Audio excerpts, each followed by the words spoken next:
네, 안녕하세요. 자, 국제물류론 제3강입니다. 자, 우리 25페이지 챕터 2 글로벌 물류 환경의 이해와 전략 부분 보실 겁니다. 자, 일단 25페이지에 나온 부분 글로벌 물류 환경의 이해는 굉장히 개념적인 부분이니까 여러분 그냥 읽어만 보시면 돼요.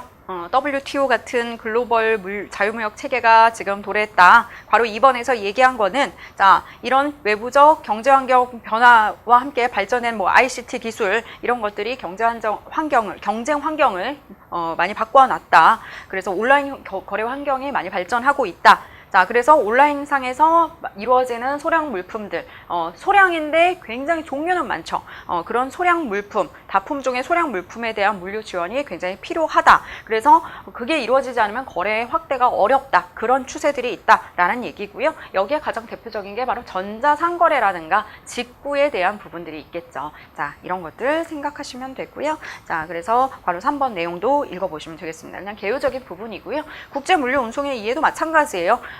글로벌화 되어 가고 있다. 세계화 추세가 있다. 그렇기 때문에 더더군다나 많은 기업들이 장거리 운송이 많아지게 됐고 그래서 이런 복합적인 물류에 관심을 가지게 됐다라는 개념으로 접근을 하시면 되겠습니다. 자, 우리 본격적인 내용으로 들어가실게요. 우리 저번 강의 때 제가 말씀드렸던 SCM, 글로벌 공급사슬 관리라고 얘기를 하는 공급사슬 관리, Supply Chain Management라고 하는 SCM의 개념이 요즘에는 굉장히 중요해지고 있습니다. 자, 그래서 이 공급사슬 관리, SCM이라는 게 도대체 뭐냐? 일단 개념적인 부분을 보시면요. 이거는 뭐냐 하면, 자, 사실 학문적인 내용이긴 합니다. 학문적인 내용인데, 자, 공급 사슬에 대한 거, 자, 원재료부터 시작해서 원재료 공급에서부터 최종 고객까지, 고객에게 그게 전달되기까지는 여러 가지 단계들이 있을 거예요. 그 단계들, 그런 공급 사슬들을 다 계획하고 통제를 하는 그런 계획 방법론이라고 보시면 됩니다. 자, 예를 들어서 원재료들을 다 이렇게 수배를 해가지고 가공을 합니다. 가공을 해서 이거를 또 2차 가공을 해요. 2차 가공을 해서 물품을 완제품을 만들어서 여기서 포장을 해서 여기서 고객에게 제공을 하기까지 이 많은 단계들, 이 공급 사슬들을 다 관리를 하는 그런 부분이라고 보시면 돼요. 자, 그래서 이걸 어떻게 관리하느냐에 따라서 기업의 성공 요인이 달려 있겠죠. 자, 그래서 자, 여기 이 과정에 참여하는 모든 사람들, 자, 네 번째 줄 보실게요. 원재료 공급 업체도 있을 거고요. 생산 업체도 있을 거고요. 유통도 빠질 수 없겠죠. 그 다음에 최종 고객, 그 다음에 기타 파트너 기업들까지 여기에 이제 기타 파트너 기업들도 다 있을 거예요. 자, 이런 기업들까지 전체 참여하는 사람들, 참여하는 기업들의 업무를 통합하고 계획하는 시스템이 바로 공급사슬 관리입니다. 쓸데없는 사람이 들어가 있다면 굳이 들어갈 필요가 없겠죠. 얘는 왜 들어가 있는 거야? 얘 하는 일도 없는데 얘 빼. 그렇게 해서 적절하고 효율적인 공급사슬을 관리하는 것이 바로 요즘의 관심사라고 보시면 되겠습니다. 자, 동그라미 2번 보시면요.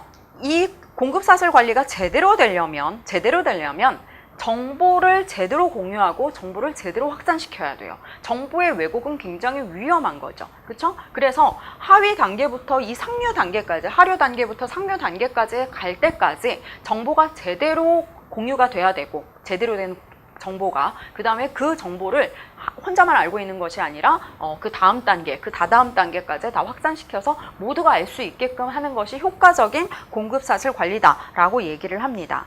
세 번째 줄에 보시면 동그라미 2번의 세 번째 줄이에요. 자, 불필요한 재고의 존재와 흐름이 파악이 된다면 그를 제거할 겁니다. 그를 제거해서 얘가 불필요하다면 굳이 있을 이유가 없잖아요. 얘를 제거시키는 거죠. 그렇게 보시면 돼요. 그래서 동그라미 3번 공급 사슬 관리의 핵심은 바로 뭐냐? 정보 공유가 원활하게 이루어져야 된다는 거죠. 그래서 이를 통한 불확실성이나 불필요성은 제거를 해야 되고요. 물류의 흐름을, 자, 불필요한 거는 제거해서 바로 여기서 옮겨가서 고객한테 가는 그런 물류 흐름을 최적화시키는 것이 바로 목적이라고 보시면 되겠습니다.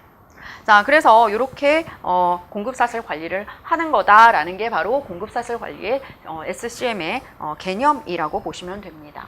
자, 우리 괄호 2번에 보시면 공급사슬 관리를 어떻게 효율화 시켜서 효율적으로 활용할 수 있을까? 그 조건이 나와 있어요. 4가지가 있는데 한번 보실게요. 첫 번째, 고객 가치와 고객의 니즈를 정확하게 파악을 해야겠죠. 고객이 과연 뭘 원하는지 파악을 하는 데서 시작을 한다면, 자, 동그라미 2번. 이 구성원들 간에 원재료 공급 업체부터 시작해서 뭐 생산업체, 유통업체들 간에 다 어떻게 해야 돼요? 협력이 이루어져야 되고 소통이 원활하게 소통이 이루어져야겠죠. 그래서 바로 나온 것이 파트너십이 필요하다라는 거예요. 파트너십이 필요하다. 경쟁업체들이 아니죠. 경쟁업체들이 보시면 다 상호 협력이 필요한 업체들이죠. 그렇게 보시면 되고요. 동그라미 3번. 자, 시스템이 필요합니다. 수량이라든가 관련 제품의 수량이라든가 제품 품질이라든가 재고량 같은 것들이 구성원들한테 적절한 시기에 적절하게 공유가 돼야 돼요.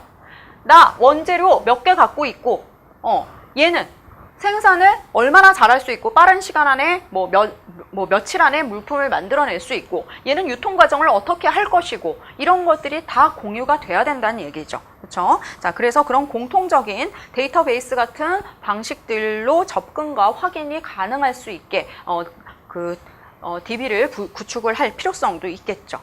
자, 4번째 보시면요. 이건 두말할 필요가 없겠죠. 기본적인 제품과 서비스의 품질이 우수해야 된다.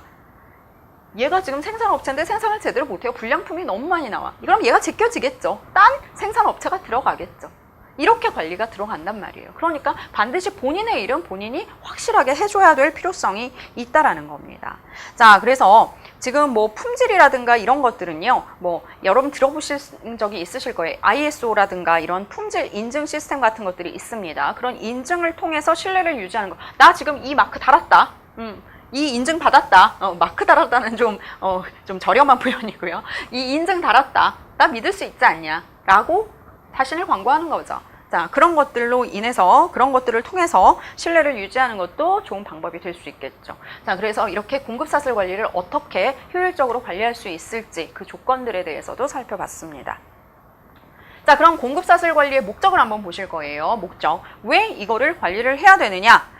공급사슬 관리를 통해서 가장 큰 변화라고 한다면 우리 동그라미 나왔는데 동그라미 1번에 공급사슬 상에서의 거래 감소다. 이게 과연 뭔 소리일까? 거래가 감소했는데 뭐가 좋냐? 이거는요. 공급사슬 내에서의 거래 감소예요.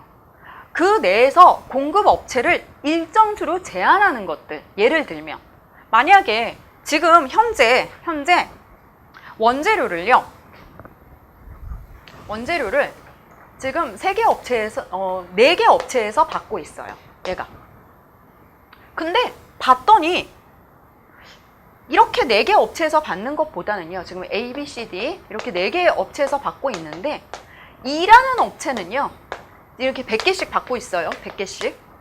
그리고 얘는 이제 50개씩 받고 있어요. 50개씩. 얘는 그렇게 C, D는 그렇게 능력이 많이 없나 봐요. 그래서 이렇게 공급을 하고 있는데 E라는 업체, 똑같은 원재료를 만드는 E라는 업체는요. 100개를 만들 수가 있어요. 그럼 굳이 이렇게 여러 군데서 받을 이유가 전혀 없겠죠. 얘를 제끼는 거예요. 그래서 얘한테서 받아내는 거죠. 그래서 필요한 원재료 300개를 충족시킬 수 있다는 거예요. 이런 식으로 효과적인 거래를 해라. 공급 업체 수를 이런 식으로 감소시킨다면 어때요? 거래 비용은 어때? 줄이는 효과가 있겠죠. 거래 비용은 줄여져야죠. 거래 행위에 수반되는 비용들. 왜냐하면 아까처럼 C, D에서 이렇게 각각 50개씩 받아내면 똑같은 300개의 원재료를 받아낼 수 있지만 여기서 운송 비용들이 또 각기 발생할 거고 각기 발생하는 비용들도 또 있을 겁니다. 이런 거래 비용들을 줄이는 게 최선의 목적이겠죠. 그렇죠? 최선이겠죠. 이렇게 줄여야겠죠. 그래서 얘한테서 받아오면 거래 비용이 감소한단 말이에요. 만약에 어떤 업체가요? A, B, C, D, E, F라는 업체까지 갔네요. F라는 업체가요. 혼자서 300개를 만들 수 있대요. 그럼 얘 입장에서는 어때요? 그리고 가격도 똑같아. 혹은 더 싸? 잘 만드니까. 그럼 얘네들 다 제끼겠죠. 얘네들 다 제끼고 얘한테서 받아오겠죠. 거래 비용이 확 줄 거예요. 이런 식으로 공급사슬 내에서 거래 감소를 한다라는 거예요. 얘가 하는 일이 없어요. 그럼 얘 제끼는 거예요. 바로 다이렉트로 가는 거죠. 그럼 거래 비용은 감소한단 말이에요.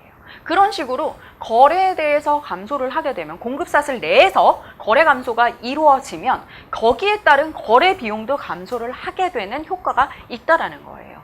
바로 그 해석을 할 수 있는 겁니다. 자, 그래서 이런 거래 비용 감소, 이걸 감소시키는 것이 공급사슬 관리의 효과가 되는 거죠. 이걸 효율적으로 관리를 하게 되면 중간에 필요 없는 업체들은 제껴버릴 수가 있다는 얘기예요. 그런 게 바로 공급사슬 관리라고 보시면 됩니다. 자, 동그라미 2번 보실게요. 자, 또 중요한 요소가 뭐냐? 흐름의 개선이다. 흐름의 속도가 빨라지는 것이 중요한 목적이 되겠죠. 아까 말씀드렸던 얘를 없애는 것도 그 일환이 될 수가 있습니다. 얘를 없애게 되면 바로 다이렉트로 가니까 역시 시간, 거래 비용이 감소하는 것은 물론이고 두 번째에 나오는 시간도 단축되게 되는 거예요. 불필요한 애가 삭제가 됐으니까. 자, 그래서 거래의 흐름도 속도가 빨라지게 되는 겁니다. 자, 우리 동그라미 3번 보실게요. 자, 이렇게 기업 간의 협력이 된다라는 것은 독점이라든가 이런 반독점법에 대해서 문제가 생길 수 있는데, 자, 공급사슬이 이렇게 통합되면 막강한 힘이 생기게 되겠죠. 이렇게 잘 관리가 된 공급사슬들이 통합이 되면 이런 공급사슬이 또 있다라고 생각해 보세요. 또 있다. 여러 가지 공급사슬이 있으면. 그래서 이런 것들 가지고 지금 경쟁 기업이나 경쟁 공급사슬 관리에서 밀려날 수도 있어요. 밀려날 수도 있기 때문에 그거에 따른 반독점법 규제가 있을 수도 있는데 그런 것들을 정확히 파악하는 것도 필요하다라는 거예요. 뭘 하면 안 되고 뭘 할 수 있는지 그런 법에 대한 그런 파악도 반드시 필요한 그런 부분이라고 볼 수 있겠죠. 자, 동그라미 4번 중요한 내용입니다. 우리가 채찍 효과라고 하고 있는데 채찍 효과는 없애야 됩니다. 공급사슬에서 채찍 효과는 없애야 되는 게 일단 결론인데 바로 그 채찍 효과라는 게 뭐냐. 자, 우리 지금 한번 볼게요. 공급사슬이 만약에 원재료 단계부터 시작을 해서 자, 이렇게 공급사슬이 이루어지고 있다라고 봅시다. 그럼 이 하류 단계부터 시작해서 상류 단계에 이르기까지, 이 상류 단계에 이르기까지 정보가 제대로 전달이 돼야 되는데 가면 갈수록 정보가 왜곡이 된다면 이거는 문제라는 거죠. 이걸 제거해야 된다는 거예요. 이게 바로 채찍 효과거든요.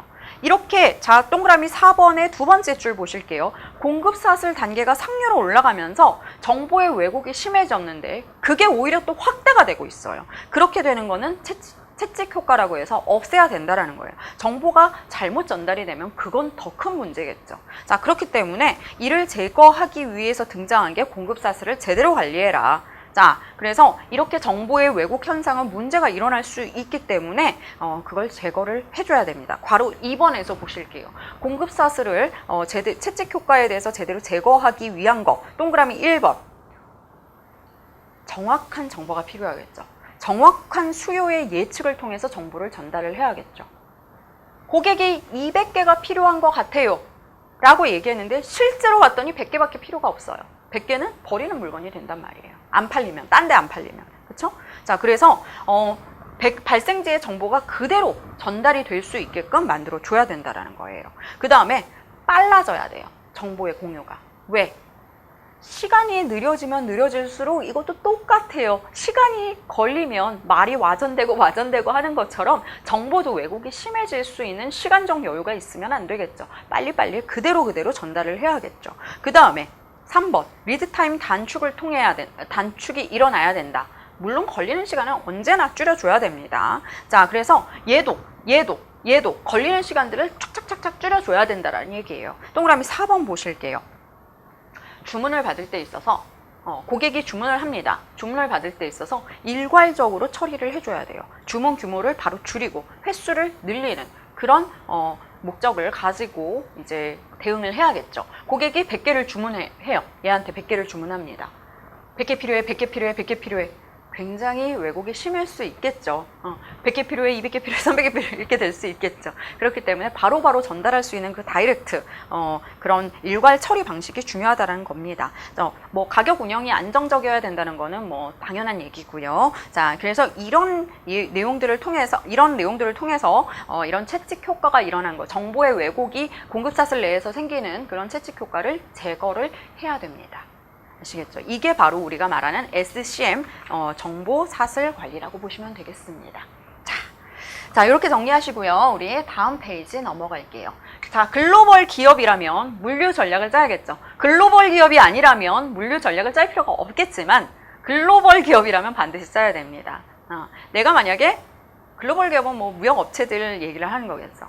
내가 만약에 수출을 할 거다. 내가 만약에 수입을 할 거다. 다 관심사가 물류 전략일 겁니다. 물론 상품을 어떻게 만들어서 싸게 파느냐 이것도 중요하지만 그거 역시도 물류 전략 안에 들어가 있는 거예요. 상품 제조부터 고객한테 최종적으로 전달하기까지를 우리가 모든 과정을 물류 전략이라고 얘기를 하잖아요. 그게 바로 국제 물류라는 거예요. 그래서 글로벌 기업의 물류 전략에 대해서 한번 보실 겁니다. 자, 바로 1번 보실게요.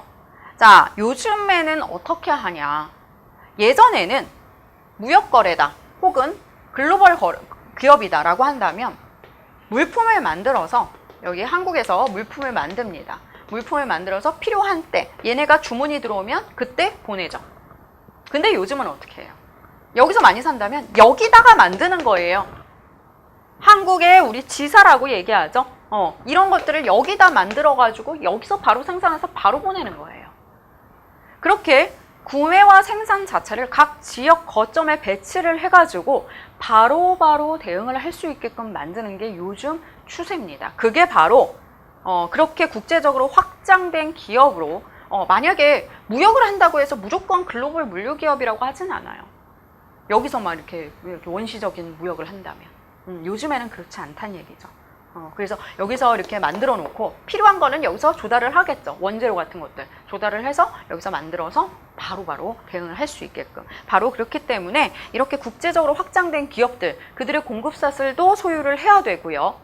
글로벌 물류 네트워크를 구성하는 것도 필요하겠죠. 근데 쉬운 문제는 아닐 겁니다. 자, 우리 괄호 2번 보시면요. 이렇게 국제적인 기업, 글로벌 기업 같은 경우에는 기업 공급업자들하고 고객들 간의 통합이 필요하겠죠. 그래서 여러 가지 뭐 경영의 효율화라든가 불확실성 줄이고 서비스는 향상시키고 이런 것들이 필요합니다. 그래서 세 번째 줄, 요즘에는 현지 법인이라든가 현지 공장, 뭐 영업법인, 물류센터 이런 것들을 외국에다 구축하는 경우들이 많이 있어요. 그래서 거기서 바로바로 대응을 하는 거죠. 자, 2번 우리 글로벌 기업의 물류 전략 요소를 한번 보실게요. 내가 만약에 글로벌 기업을 운영을 하는 CEO라면 어떤 전략을 짜야 될까요? 우리 네 가지 전략을 보실 수가 있는데요. 일단 프로세스를 확충을 해야겠죠. 지금 보시면 프로세스라는 거는 뭐 조직 간에 있어서는 고객한테 주문받는 과정이고 기능 부서 간에 있어서는 그 부서들이 동시에 업무를 진행하는 그런 과정들을 이제 원활하게 업무 흐름을 재조정하는 거다라고 보시면 되는데요. 사실 프로세스 중심 사고 자체는 뭐 우리 니은에 보시면요. JIT 얘기 나옵니다. JIT. 우리 도요타 얘기 just in time. 적시 생산. 자, 그 다음에 TQM이라고 얘기해서 얘는 우리 토탈 퀄리티 매니지먼트라고 얘기를 합니다. TQM 얘는 토탈 퀄리티 매니지먼트라고 얘기를 하는데 얘는 전사적인 품질 경영이라고 보시면 돼요. 토탈 전사적인 퀄리티 매니지먼트 품질 경영. 자, 그래서 이런 JIT나 TQM을 통해서 IT의 비핵심 분야 아웃소싱과 뭐 연계를 해서 혁신성을 강조한다라고 얘기하는데 사실 아웃소싱이라는 거는 요즘에는 정말 필요한 얘기죠. 모든 걸 나 혼자 할 수가 없습니다. 그래서 아웃소싱을 통해서 잘하는 사람한테 위탁을 하는 그 자체가 굉장히 중요한 부분이라고 보실 수 있겠습니다. 자, 3번. 프로세스에는 반드시 병목 지점, 뭉치는 지점이 필요하기 때문에 그 개선도 굉장히 필요하다라는 얘기를 하고 있습니다. 그래서 이런 프로세스들의 개선을 통해서 글로벌 기업은 많은 그런 일을 추진을 해야 된다라는 얘기라고 보시면 돼요. 그래서 프로세스의 중요성에 대해서 얘기를 했죠. 자, 우리 괄호 2번 보실게요. 정보기술. 뭐 말 안 해도 되겠죠. 정보기술. 이 정보기술이 얼마나 중요한가. 지금 보시면 동그라미 1번. 지금 포터라는 사람은 지금 네 번째 줄에 보시면요.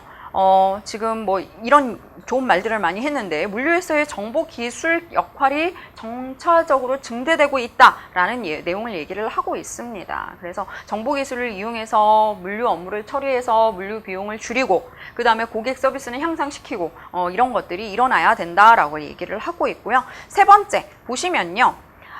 이 선진 물류 조직하고 일반 기업 사이에서는 10가지 차별 인자가 있다라고 말한 사람이 있습니다. 뭔가 다른 점이 있다라는 거죠. 자, 10가지 차별 인자 중에서 한 가지를 봤더니 최신 정보 기술. 자, 이 주도 기업들은요, 이 선진 물류 조직들은 최신 정보 기술에 투자를 한다라는 거예요.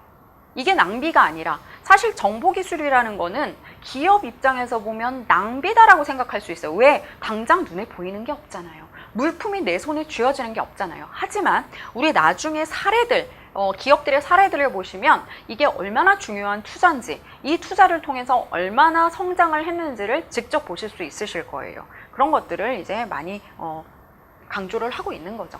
자, 그 다음에 조직구조 한번 보실게요. 조직구조. 자, 조직구조는 어떻게 돼야 되느냐.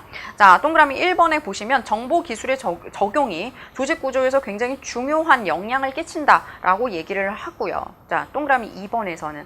자, 이 동그라미 2번의 내용이 중요한 내용인데, 기업에서는요, 부서들이 다 각각 있어요. 기업부서, 기업부서, 생산부서, 마케팅부서, 영업부서, 부서들이 다 막 이렇게 각기 존재를 하죠.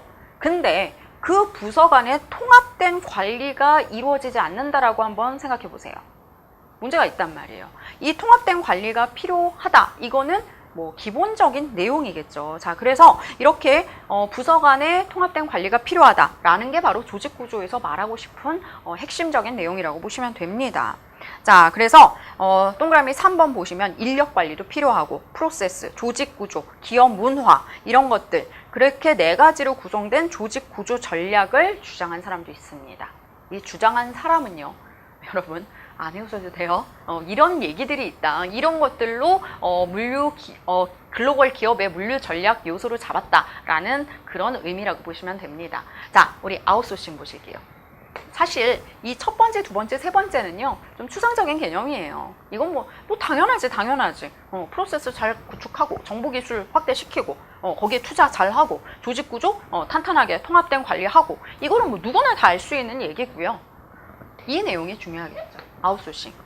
아웃소싱이라는 거는 사실 잘 하는 애들한테 기업에서 할 수 있는, 해야 되는 일들이 많을 거예요. 어떤 기업에서 해야 되는 일이 10가지예요. 10가지의 일을 해야 되는데 그 기업에서 잘하는 거는 전문 분야는 딱 3가지예요. 7가지는 잘 못해요. 나 잘 몰라. 그럼 그 7가지는 그 전문 분야에다 맡기는 걸 우리가 아웃소싱이라고 얘기를 하죠. 다 알고 계시는 부분일 겁니다. 자, 그래서 동그라미 1번에 보시면요. 기업은 가장 잘할 수 있는 분야에다가 모든 자원을 집중시키고요. 다른 부분들에 내가 필요하지만 내가 잘 못하는 부분에 대해서는 외부 전문가라든가 외부 전문 기업들을 그걸 잘하는 기업한테 위탁을 시키는 겁니다. 그게 요즘 트렌드라고 볼 수 있어요. 경영 혁신 전략 기법이라고 얘기를 하는데, 그래야 경쟁력이 높아진다, 경쟁력이 제고된다 라고 얘기를 하고 있는 거죠. 자, 동그라미 2번. 그럼 우리의 관심사는 뭐예요? 아웃소싱 중에서 물류 아웃소싱이 되겠죠. 물류 아웃소싱 같은 경우에는 요즘 많이 나타나는 게 뭐냐? 제3자 물류예요. 말 그대로 물류를 제3자한테 맡기는 거죠. 물류 분야를. 자, 그래서 지금 보시면 제3자 물류, 우리가 TPL이라고 얘기를 하는데 약자로 3PL이라고 얘기를 하기도 합니다. 3PL. 이게 바로 제3자 물류예요. 그래서 이 제3자 물류 같은 경우에는요, 지금 보면 화주 기업하고 물류 기업하고 수평적 관계도 유지를 해야 되고, 물류 전략의 공유화도 해야 되고, 지속적인 BPR이라고 얘기를 하죠. 자, 비즈니스 프로세스 리엔지니어링이라고 보시면 됩니다. BPR, 약자가 많이 나오죠. 비즈니스 프로세스 리엔지니어링이라고 얘기를 해서, 자, 얘 같은 경우에는 반복적이고 이렇게 불필요한 과정들이 있다면 그 과정들을 제거를 해서 업무상의 여러 단계를 통합하고 단순화시켜라 라는 그런 방식이라고 보시면 돼요. 그래서 다시 리엔지니어링, 재설계해라. 그래서 그런 것들을 제거한다면 당연히 좋겠죠, 여러분. 반복적이고 불필요한 과정을 제거한다는 거는 지금 글로벌 기업에서는 반드시 필요한 얘기예요. 그래서 업무상의 여러 단계가 있다면 다 통합을 해라. 그래서 단순화시키고 그거를 다시 재설계하라는 그런 방식이라고 보시면 됩니다. 그래서 그런 BPR을 추구를 해야 되는 거고, 정보 시스템을 관리를 해줘야 되고, 그 다음에 물류 기능 수행하는 기업과 네트워크가 잘 이루어져야 되는 그런 형태라고 보시면 됩니다. 자, 그 다음에 이렇게 제3자 물류가 일어나면 경쟁력이 확보될 거고요. 그 다음에 리드 타임이 좀 개선되는 그런 장점들이 있겠죠. 자, 그래서 뭐 비용 절감이나 우리 다음 페이지 보실 거예요. 30페이지에 뭐 이런 것들, 인력의 전문화, 물류를 잘 아는 사람들이, 잘 할 수 있는 전문가들이 투입이 되기 때문에 그런 인력의 전문화 이런 것들이 이루어질 수 있는 거죠. 이렇게 생각하시면 되겠습니다. 자, 우리 이렇게 해서 물류 전략 요소는 보셨고요. 그래서 아웃소싱에 대해서 조금 더 관심 있게 보시면 될 것 같아요. 자, 3번 글로벌 물류 전략의 특성을 한번 보실 겁니다. 이거 역시도 좀 추상적인 개념이죠. 특성이 뭐냐? 통합성이 요즘 다 분리되는 게 아니라 부서 간에도 통합이 되고 단계별로도 통합이 되고 통합성이 이루어져야 된다. 그 다음에 혁신성이 있어야 되고 대응이 빨라야 된다. 이런 얘기를 하고 있어요. 그래서 뭐 통합성 같은 경우에는 4단계로 구분을 하고 있는 사람도 있고요. 자, 그래서 그건 한번 읽어보시고요. 동그라미 4번 보실게요. 전사적 자원 관리를 통해서 구현이 가능해야 한다라는 얘기를 하고 있죠. 전사적 자원 관리, 바로 통합을 시키란 얘기입니다. 자, 그 다음에 혁신성 한번 보실게요. 자, 혁신성. 물류 같은 경우에는 원시적인 물류도 얼마든지 가능합니다. 그렇지만 물류 체질의 근본적인 혁신이 필요하다. 이렇게 얘기하면서 이제 뭐 공장 창고 입지 선정도 제대로 하고, 원자재, 그러니까 공장이나 창고 입지 선정할 때 전혀 쓸데없는 데다가 입지를 선정하면 그건 말도 안 되겠죠. 소비자하고 가장 가까운 곳에, 최대한 가까운 곳에 가격대 성능비를 따져서 선정을 해야겠죠. 자, 그 다음에 뭐 원자재 조절을 한다든가, 뭐 자동 수발주를 한다든가, 수배송 관리를 한다든가, 수요 예측, 이런 것들이 다 연계된 정보 시스템 기능을 활성화시켜라 라고 얘기를 하면서, 그러면서 이제 혁신성을 주장하고 있는 겁니다. 자, 그렇게 해서 한번 읽어보시고요. 동그라미 2, 3번. 자, 대응성도 한번 보실게요. 대응성 같은 경우에는 굉장히 추상적이고 좀 광의의 개념입니다만, 자, 핵심 요소와 지금 보조 활동으로 구분을 해서 핵심 요소에는 뭐 수송, 재고, 판매 분야, 고객 서비스 요소들이 있다라고 얘기를 하고 있는데, 그 나머지 부분들을 이제 보조 활동으로 보는 거죠. 자, 그래서 사실 동그라미 3번 보실게요. 공급 체인 전략의 목적은요, 이 효율성과 대응성을 균형 있게 유지하는 것이 중요하다라고 얘기를 하고 있습니다. 5번째 동그라미 5번에서 결론을 짓고 있죠. 재고라든가 운송이라든가 물류시설이라든가 정보기술이라든가 이렇게 4가지 공급 체인 구조를 잘 이런 구조적인 면에서 효율성과 대응성 관점에서 물류 전략을 잘 결정해라. 결국에 열심히 하라는 얘기입니다. 자, 그래서 글로벌 물류 전략의 특성은요, 이렇게 3가지로 크게 구분해 볼 수 있다라고 보시면 돼요. 한 번만 개념적으로 읽어보시면 되겠습니다. 자, 우리 31페이지에 있는 우리 그 다음 부분, 이제 사례를 보실 거예요. 아까 제가 말씀을 드렸었는데요. 이제 사례를 좀 보시면서 정리를 좀 해볼게요. 이런 글로벌 기업의 물류 전략 사례들이 뭐가 있는지 한번 보실게요. 우리가 볼 부분은 월마트입니다. 여러분 다 월마트는 아시죠? 우리나라에도 이런 대형 마트들이 많이 있는데요. 자, 월마트가 가장 세계적이고 그리고 매출이 많고 거의 그런 마트죠. 월마트. 자, 그래서 이 월마트의 사례를 보면서 물류 전략이 얼마나 중요한지, 그리고 월마트가 물류 전략을 어떻게 수립해서 대응을 했는지 한번 보실 겁니다. 자, 일단 월마트는 지금 현재 개요 보시면요, 가장 많은 관심사가 뭐였냐? 2번째 줄에 있는 저렴한 가격이에요. 이 목표를 달성하기 위해서 정보 시스템에 엄청난 투자를 했던 그런 기업입니다. 그 다음에 이를 활용해서 완벽한 물류 시스템을 구축했어요. 월마트는요, 특징이 뭐냐면 물건이 굉장히 종류가 많아요. 종류가 많고 그 물품을 각각 원하는 데다 바로바로 쏴줘야 되는 문제점이 있습니다. 만약에 내가 월마트에 갔어요. 사려고 하는 물품, 사려고 갔는데 품절이래요. 믿음이 훅 떨어지겠죠. 그런 것들이 없이 바로바로 대응을 할 수 있는 그런 물류 시스템을 구축할 필요가 있었다라고 생각을 하면서 거기에 지대한 관심을 가졌던 기업이라고 보시면 됩니다. 자, 그래서 동그라미 2번 보실게요. 매장으로 신속한 배달을 하고 매장에서 상품 회전율을 높이는 그런 정보 시스템 반드시 필요했단 말이에요. 어디 매장에 뭐가 없고 어디 매장에 물건이 3개밖에 안 남았고 그래서 바로바로 싸주고 3개는 얼마 만에 팔릴 것 같고 어떻게 물품이 회전되고 있고 하는 상황들이 바로바로 파악이 돼야겠죠. 지금 이 A라는 물품은 100개를 갖다 놨는데 그 다음날 봤더니 지금 3개밖에 안 남았어요. B라는 물품은 똑같이 100개를 갖다 놨는데 90개나 남아있어요. 그럼 B라는 물품보단 A가 급하겠죠. A를 바로바로 조달을 할 수 있는 그런 정보 시스템이 알아야 될 거 아니에요. 그렇죠? 그런 정보 시스템이 굉장히 필요했던 그런 기업이고요. 그래서 동그라미 2번에 보시면 크로스 도킹이라는 시스템을 개발을 했습니다. 크로스 도킹이라는 시스템으로 월마트는 불필요한 비용 감소에 크게 기여를 했다. 자, 아까 제가 말씀드린 것처럼 90개나 남아있는 물품, B라는 물품을 더 갖다 놓을 필요는 없는 거예요. 창고에서도 보관 비용이 발생하는데 필요 없는 물품을 그렇게 많이 갖다 놓을 필요는 없는 거죠. 그렇기 때문에 그런 불필요한 비용 감소가 크게 기여했다라는 얘기인데, 이 크로스 도킹이라는 거는 뭐냐면요. 사실 창고에 입고되는 상품을 창고에 보관하지 않습니다. 월마트는 창고에 보관하지 않고 바로 보관을 하는 게 아니라 창고에서 무슨 역할을 하냐면 창고에서 분류하고 재포장해서 바로 배송을 해버려요. 거기서. 그런 시스템을 갖췄다라는 거죠. 그래서 우리 좀 이따 나중에 이 크로스 도킹에 대해서는 조금 더 보실 겁니다. 자, 그래서 이런 내용 위주로 해서 우리 월마트를 한번 살펴보실게요. 물론 파트너십과의 관계도 공고히 했다라고 얘기를 하는데 그 얘기도 나올 거예요. 자, 월마트는 월마트를 소개하고 있는데요. 여기서 보실 거는 한마디로 월마트의 사업 전략이 뭐였냐? 싼 제품, 가격이 싸야 된다.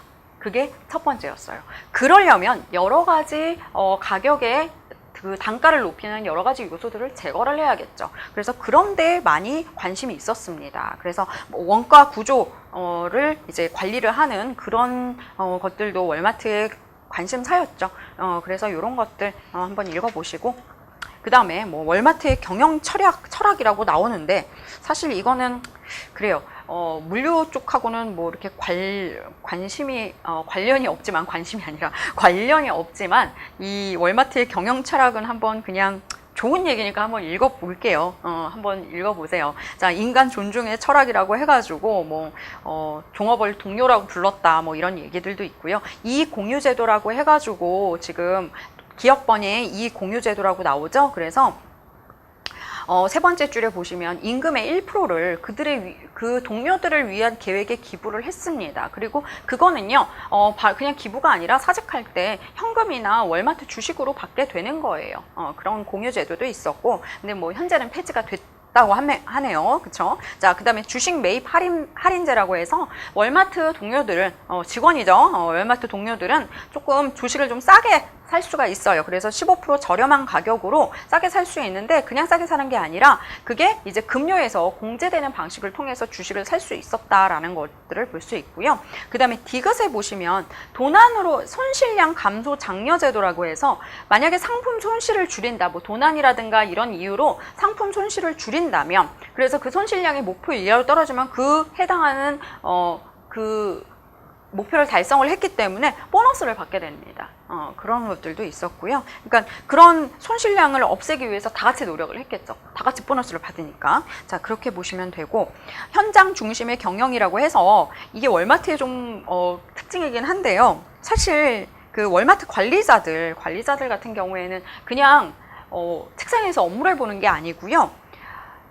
매주 매장을 돌았다고 해요.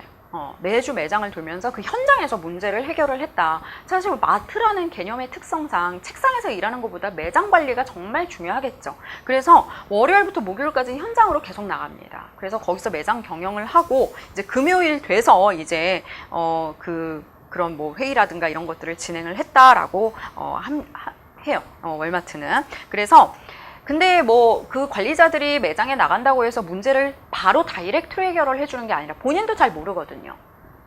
이 사람들이 하는 일이 뭐냐, 관리자들이 하는 일이 뭐냐, 문제가 발생하면 그 담당자를 연결을 해줘요.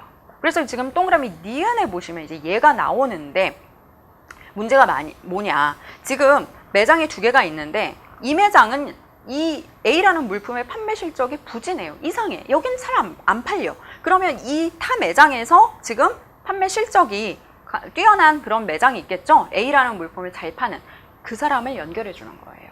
그 역할을 임원이 한다라는 거예요. 그런 문제 해결에 대해서 이제 얘기를 하고 있습니다. 자, 이제 보실 게 이 물류 시스템이겠죠. 요건 중요합니다.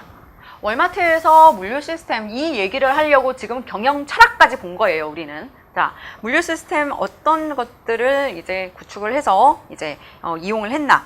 자, 크로스도킹 시스템이라고 해서 아까 제가 말씀드렸던 부분이에요. 자, 이거는 완전히 탁월한 물류 시스템이라고 볼 수 있는데, 자, 얘는요, 재고를 최소화하면서 물건은 계속 보충을 하는 거죠. 물건을 계속 보충해서, 자, 3번째 줄 보시면 창고에 물건이 공급이 되면 거기서 그냥 보관하는 게 아니에요. 왜 보관을 안 할까요? 보관할 필요가 없으니까. 바로 써야 되니까. 바로 써야 되니까 이 물건이 지금 창고로 도착을 한 거예요. 자, 만약에 아까 제가 말씀드린 대로 창고가 있는데요. A라는 물품은 지금 2개밖에 안 남았어. 바로 들어오는 거죠. 그 사이에 들어오는 과정에 2개도 팔려버렸어. 그럼 거기서 바로 보관을 하는 게 아니라 여기서 재포장이라든가 이런 것들을 해서 바로 배송이 쏴지는 거예요.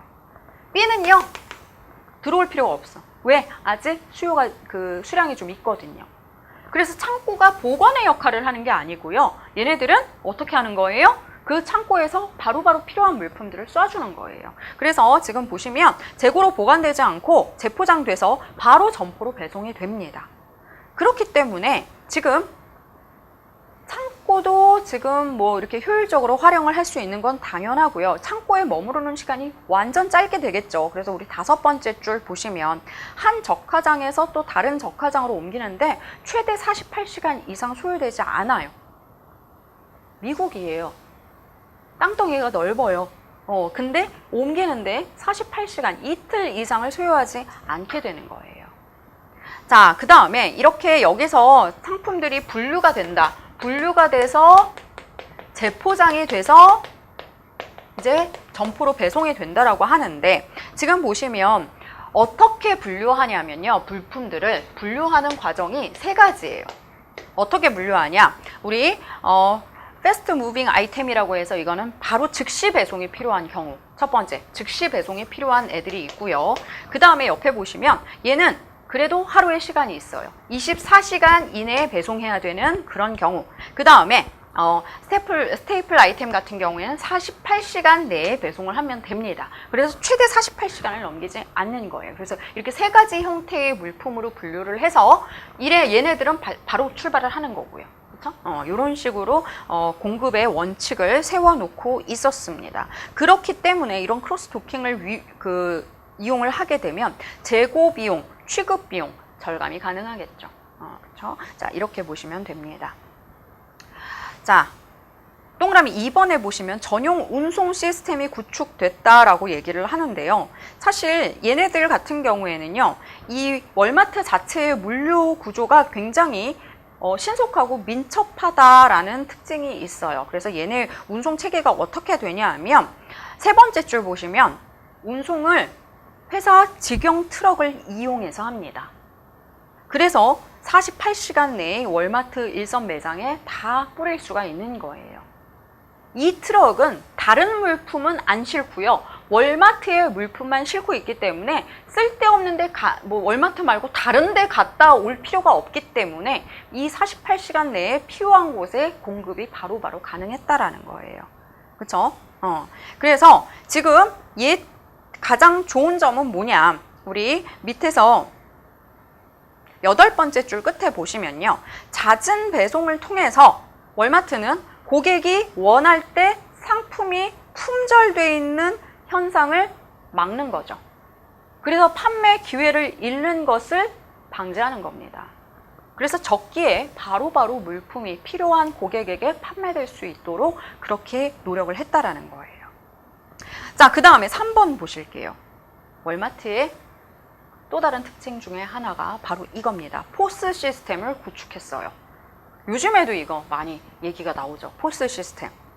자, 월마트는요, 이런 배송 창고에 보관하지 않고 거기서 바로 분류해서 바로 재포장해서 바로 보내라. 그 다음에 전용 운송 시스템을 구축해라. 이런 거 말고, 이런 내용들 말고도요, 포스와 위성통신망에도 어마어마한 투자를 했습니다. 마트에 이게 왜 필요할까?